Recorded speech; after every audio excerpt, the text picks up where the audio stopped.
Welcome back, everyone, to another episode of Free Game Friday, where we bring you the free games of the month that are on the PlayStation Store exclusively to PlayStation Plus members. You get 2 of those a month, and they're free, in quotations. I say quotations because they're free to PlayStation Plus members who pay $60 a year, or broken up over months, depending on how you pay for it. $60 is probably the cheapest way to go. That's how I pay for it, and that's how I recommend you pay for it. Now, you're going to get indie game titles like this one and AAA titles, so honestly, the $60 a year is worth it just for the 2 games alone, but you're also going to get to play on some awesome game servers against other people, multiplayer, secured against hackers and everything like that. Anyway, the free game of the month, the free indie game that is for the month of September is Journey, and this game is absolutely gorgeous. It looks amazing. The intro alone was just beautiful and breathtaking, and this is an indie video game developed by That Game Company. Not really that well known. I had not heard of them until this game. It was developed for PlayStation 3 and published by Sony for PlayStation 3 back in March 13th of 2012 onto the PlayStation Network. If you played it then, great. You don't need to buy it. You've already experienced it, and you probably had a great time doing so. If you didn't, it is on PlayStation 4. It looks gorgeous, and I would recommend it. I don't know that it's worth the retail value of $15, but it is worth it. Now, like I said, free for the month of September. If you're watching this video and it's October, November, December, even January of next year, you're not going to be able to get it free. You may get it on sale, whether it be for Black Friday, Cyber Monday, or anything else like that, if they just so happen to do a sale on this particular game or a collection of indie games. I would say it's worth the sale. I wouldn't say it's worth $15 unless you're just looking for a very casual, very free-form, very easy game. This is not a game you're going to have to put time into or master. I beat it in an afternoon. Came home from work, sat down, played it expecting to get some footage out of it. The whole game was just footage because it just looks that amazing. I played the game in 1:36.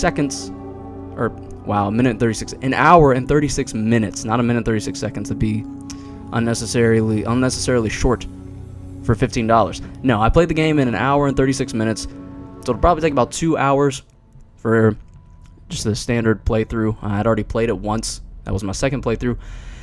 Now, one of the interesting aspects of this game, just go ahead and dive straight into this, are companions met along the way, and these are people who you played alongside in the game, and I actually didn't realize that at first until beating the game the first time. I just thought it was a goofy little computer that was thrown in to assist me. The game saying, hey, here's Bob. Bob's going to help you out. Let Bob do that, and he will give you the ability to fly and glide, and whatever the ability is known as in the game.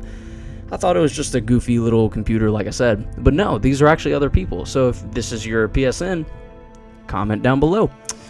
Now, getting into just how gorgeous this game is, this is one of the chapters or levels of the game. It really does just look amazing. It's just almost breathtaking. Each chapter was different from the last in some way, shape, or form, with similar aspects as far as your goal and what you need to accomplish, but it was still so breathtaking and so incredibly beautiful. This game actually has quite a few accolades. Joystick, Best of 2012, Best Overall Game from IGN, Best Overall Music from IGN, and the score of this game is just amazing. The composer is Austin Wintory. You can look his stuff up on YouTube. I'll probably have a couple of links in the description. He makes such beautiful music. I don't really know how to describe it except for that. It's so driven by drums and just this steady beat like you're hearing now. It's just, I don't know, it has a certain atmosphere to it, and the atmosphere is set up beautifully for a desert-based game. It's very synergistic with the game and the way it plays and the way you play through it as this character with just a robe on. I want to say person, but it honestly does not look like a person. I'm not sure what it is, but whatever it is, there's multiples of them. There's a lot of them. And this scene right here with this sunset behind the mountain, this just again comes back to how beautiful this game is. This is just amazing. It just looks awesome.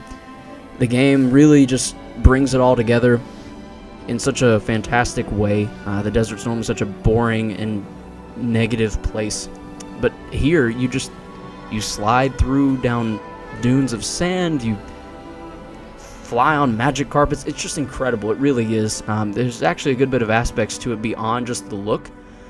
There were quite a few, I don't want to say scary because it wasn't really scary, jump scares. At one point you're down in this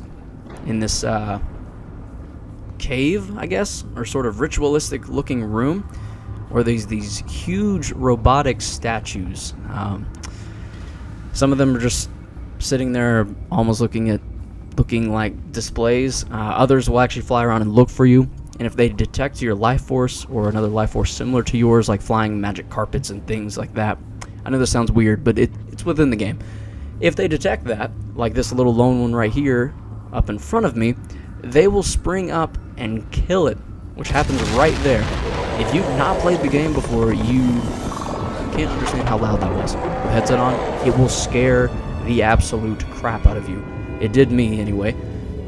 I don't know, it was a lot of fun, and it made the game kind of crazy in a good way. It was a nice break from just the peaceful and tranquil crap that was going on. I mean, it was getting a little boring, to be honest with you.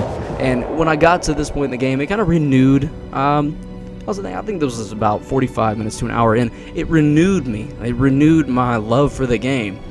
It was starting to get a little boring, starting to get a little repetitive, and this just drives a knife straight through what you were expecting. And right here, this thing is searching for me, and I'm just hiding under this little, I don't know, small temple area. It was just such a cool game in a way that there's teamwork, there's suspense, there's action, there's gorgeous scenery, there's fun, relaxing detours. It's a great game for a casual gamer. If you're trying to get into the pro scene and you think it's a waste of time, don't bother. If you want something to just kick back and relax and give it a go, this is the game for you. Honestly, it really is just so great for that reason. There's not much to it beyond walking, flying, and avoiding being taken out by these giant robots. There's a few slightly stressful, and I mean that in a good way, stressful scenes where you will narrowly escape or not escape and just have to brush off the dust and keep pushing. And it's a really cool game, especially towards the end, that kind of shows and has a good message of driving through and sticking to your guns and doing your best to stay on top of whatever your goal is and just to stick with it.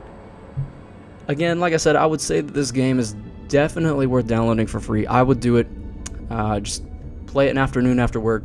2 hours at the most is what you're going to be dedicating to it. It'll be a great time. You'll have fun. And then you can delete it and move on, or play it again if you want to. I actually wanted to play it again.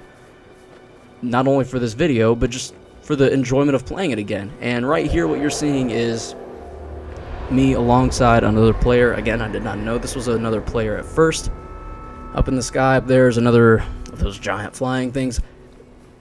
In these mountain scenes where you're getting closer to your end goal, things get a lot harder.